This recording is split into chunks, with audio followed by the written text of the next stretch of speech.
his big torch. I want to Is this good, expand chat? my business. Anyone in chat interested?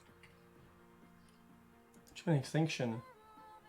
Hey xQc. It's me Orange from CSGO the other day. My new monitor just arrived today and I just wanted to say thank you Vsauce, again. Michael here. It will help Do me a you lot. want to be infected See your with big Ebola fucking- without having to leave your own home or deal with other people? Well, you might be in luck. You can already download an Ebola virus genome right here on the internet right now. And if you're willing to wait a few years for 3D bioprinting technology to progress a little bit, you can just acquire one then, submit the genome to it, and ta-da, all you can print Ebola. Or anthrax, or whatever it is you wish to mass produce at home to wipe out humanity. Anthrax. Are humans going to go extinct soon? Will human extinction be anthropogenic? That is the result of human action.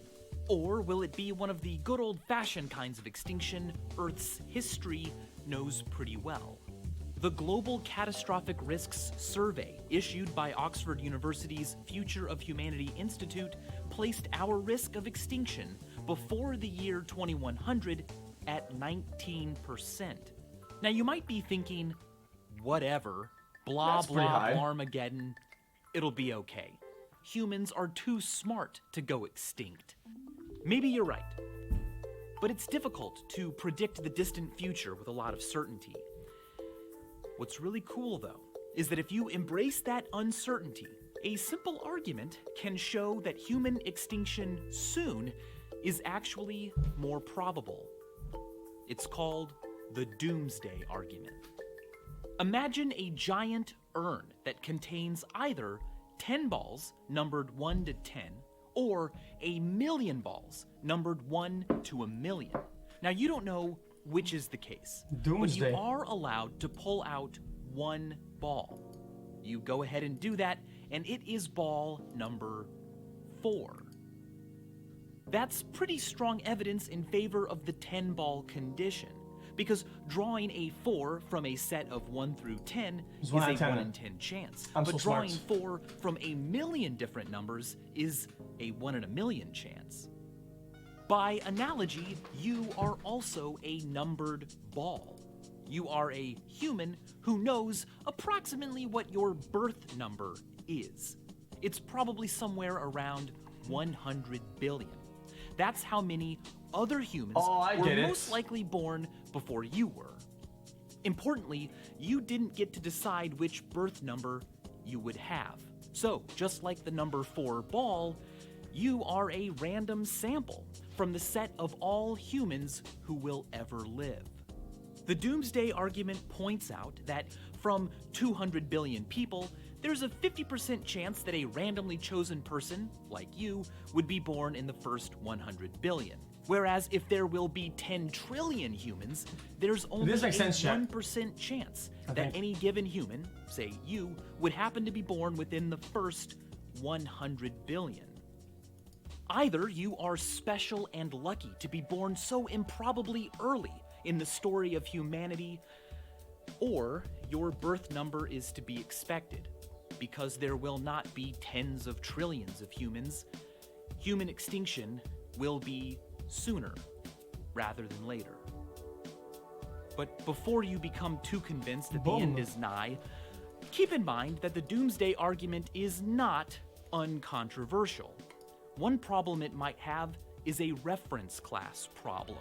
Are you really a random sample from the set of all humans who will ever be born?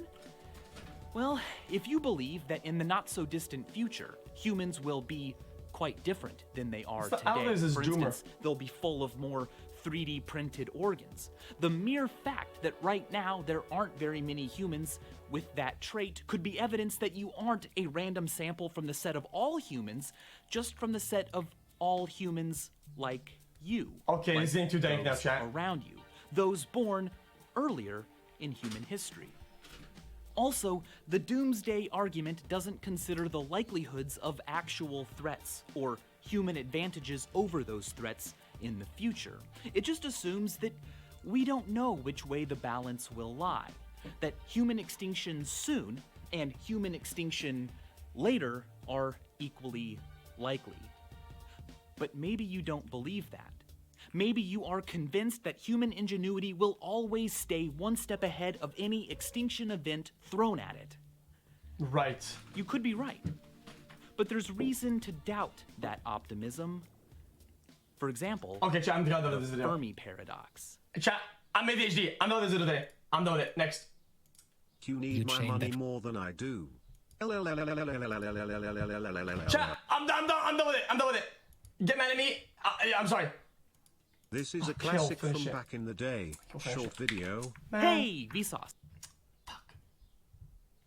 Don't get mad at me, chat. Hey XQC, Guys, happy guys, 10 billions months. of That was the best years. part? What do you want to do for our Where are anniversary? they? Flushed. Why are Can the skies so silent? Perhaps it is because extinction-level threat events are just too common for intelligent life anywhere to ever catch up. So, does this mean we should just give up? The voluntary human extinction movement thinks so.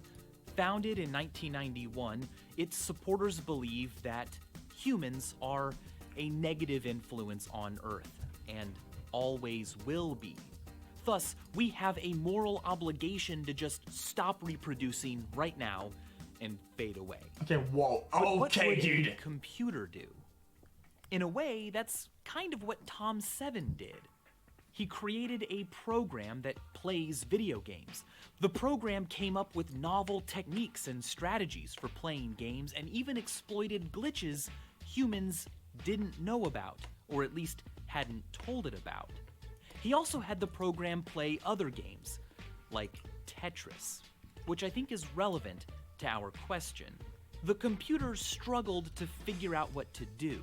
You see, the computer wasn't programmed to consider future repercussions far enough ahead to notice that stacking tetraminos in certain ways made a big difference. Irrelevant. Everybody's irrelevant. That's the On whole one point. run, when faced with imminent demise, the computer did something eerie.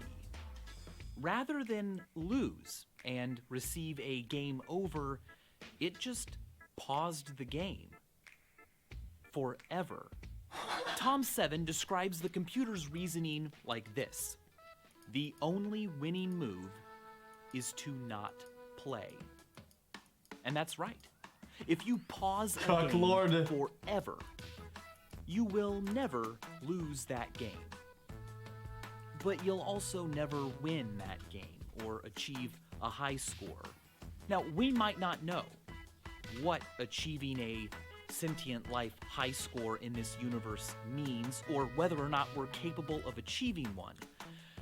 We might also sometimes panic when the future looks Because he bleak. rage quit. He's a But sore if loser. we keep playing and keep learning, chances are we could eventually figure it out and start playing really well. So, thanks for continuing to play, for being here, and as always, thanks for watching. Cool, man.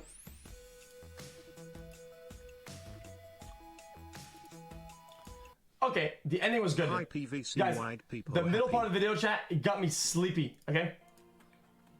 Okay, what about this?